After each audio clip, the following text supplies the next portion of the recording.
Vous êtes, nous sommes, le sel de la terre, la lumière du monde. Avez-vous remarqué? Jésus ne parle ni au futur, ni au conditionnel. Il n'y a pas de si. Si vous faites ceci, ou si vous faites cela, ou si vous ne faites pas ceci ou pas cela, il dit, vous êtes la lumière du monde. Vous êtes le sel de la terre. Vous avez, nous avons tout ce qu'il nous faut pour faire toute la différence, selon Jésus. Une petite pincée de sel, un tout petit peu de lumière. C'est tout ce que ça change pour tout changer. Point. Je pourrais même m'arrêter là, mais j'ai encore quelques minutes, fait que je ferai quelques commentaires. Vous êtes le sel de la terre, la lumière du monde. Qu'est-ce que Jésus veut dire au juste? Commençons par le sel. Dans l'Antiquité, le sel était une commodité qui avait plusieurs usages. Mais le sel était aussi une denrée rare et d'une grande valeur.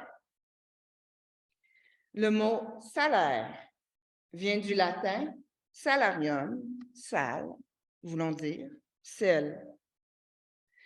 Apparemment, dans l'Empire romain, il y a une partie de la solde des soldats et un bon nombre d'échanges se faisaient avec du sel.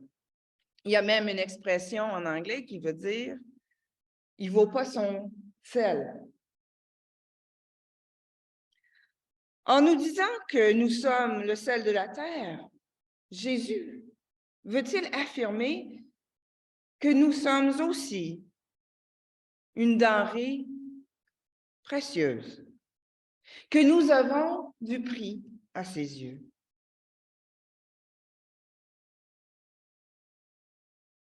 Vous êtes le sel de la terre. Ce qui compte,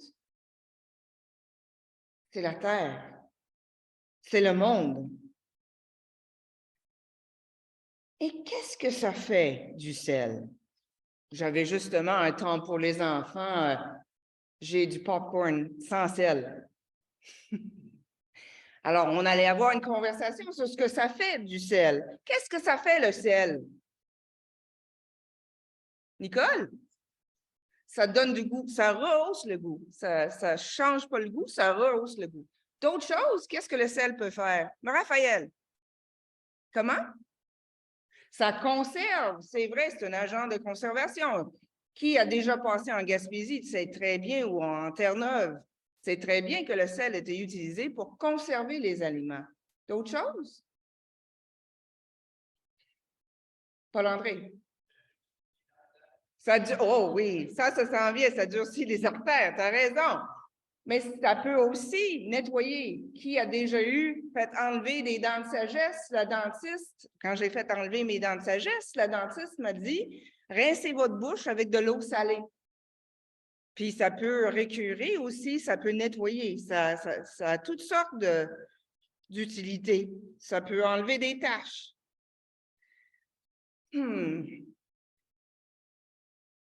Ça veut dire que nous sommes faits peut-être pour nettoyer, désinfecter un peu notre monde. Nous avons tout ce qu'il nous faut pour rehausser la saveur de la vie pour nos frères et sœurs. Nous avons tout ce qu'il nous faut pour favoriser la guérison de leurs blessures. Nous avons été faits peut-être pour faire du monde un lieu où la vie ne se gâte pas. Un lieu où la vie, au contraire, est bonne pour toutes et tous et pour longtemps. Si nous avons l'impression d'être petits et impuissants, rappelons-nous que nous ne sommes pas seuls. Nous sommes peut-être un grain de sel, mais nous ne sommes pas seuls. Et ici, Jésus ne s'adresse pas au grain de sel individuel. Il parle à la deuxième personne du pluriel. Ensemble, nous pouvons changer des choses. Et justement, n'oublions pas qu'une toute petite pincée de sel peut suffire pour rehausser la saveur des aliments. La première communauté chrétienne n'était pas si différente de la nôtre. Petite, fragile, sans grands moyens ni influence.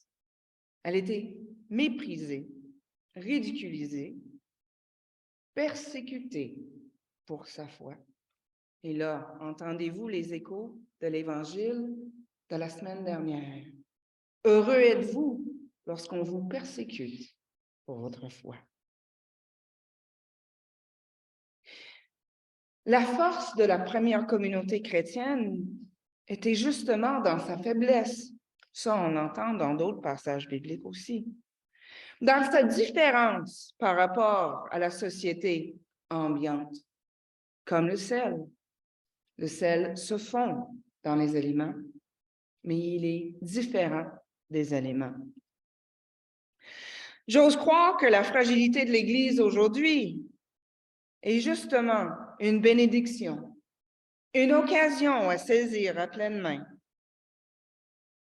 L'occasion de se repentir, de changer de comportement et de direction et de s'approcher davantage du royaume des cieux.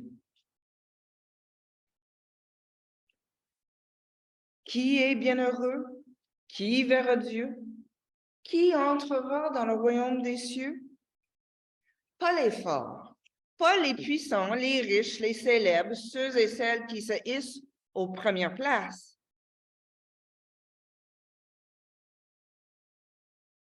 On l'a entendu la semaine dernière.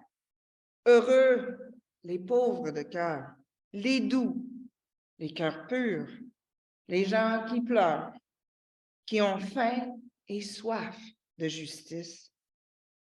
Ceux et celles qui font œuvre de paix. Il est vrai, trop, c'est comme pas assez. Trop de sel rend un repas immangeable. Trop de sel et nos risques de problèmes cardiovasculaires augmentent. C'est une question de dosage. Mieux vaut aller mollo pour s'ajuster ensuite. Mieux vaut aller mollo et laisser les gens discerner ce qui est bon pour eux. C'est ce que nous faisons en cuisine quand on a de la visite. On sale peu et on met la salière sur la table. On laisse les gens décider ce qui est bon pour eux. L'Église n'a pas toujours fait ça. Il en va de même pour la lumière. Dans la noirceur, la moindre petite lumière est visible. Peut suffire pour nous indiquer le chemin ou une porte de sortie. Mais à trop forte intensité, la lumière nous aveugle. Pensez justement aux gros camions avec les phares super efficaces qui sont souvent derrière nous sur la route. C'est pas très aidant. Trop, c'est comme pas assez. Il faut se l'admettre. La communauté des disciples de Jésus n'a pas toujours su doser son sel et sa lumière. Je n'ai pas besoin de vous faire un dessin. nos fils d'actualité en sont pleins. Jésus nous a prévenus. Si votre justice ne surpasse pas celle des scribes et des pharisiens, vous n'entrerez pas dans le royaume des cieux.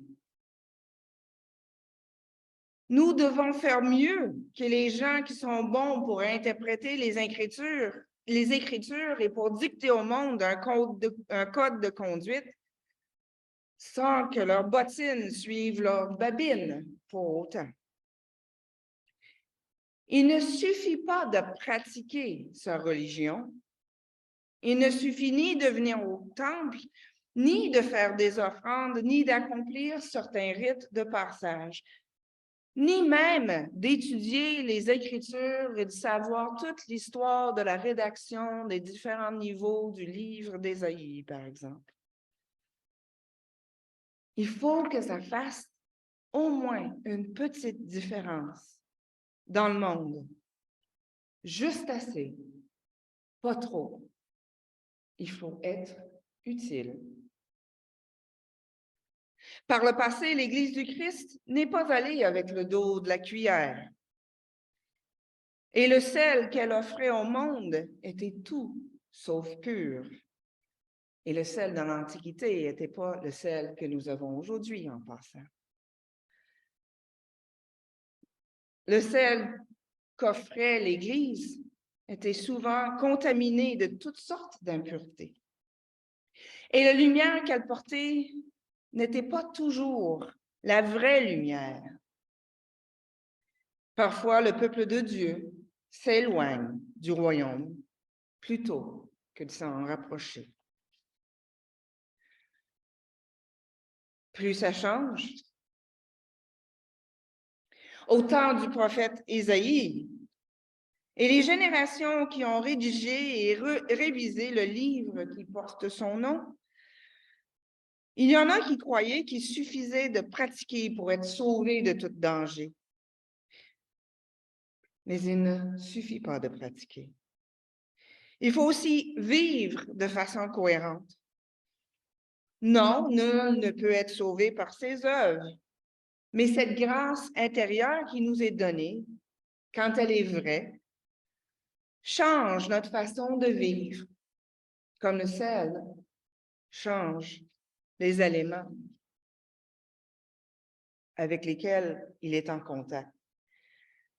Prier, jeûner n'est pas mauvais en soi, mais ça doit nous conduire tous ensemble à dénouer les liens de la méchanceté, à mettre en pièces tous les jougs, à partager notre pain, à héberger les sans-abri, à habiller les nécessiteux, à éliminer le doigt accusateur, la parole malfaisante, pour citer Ésaïe.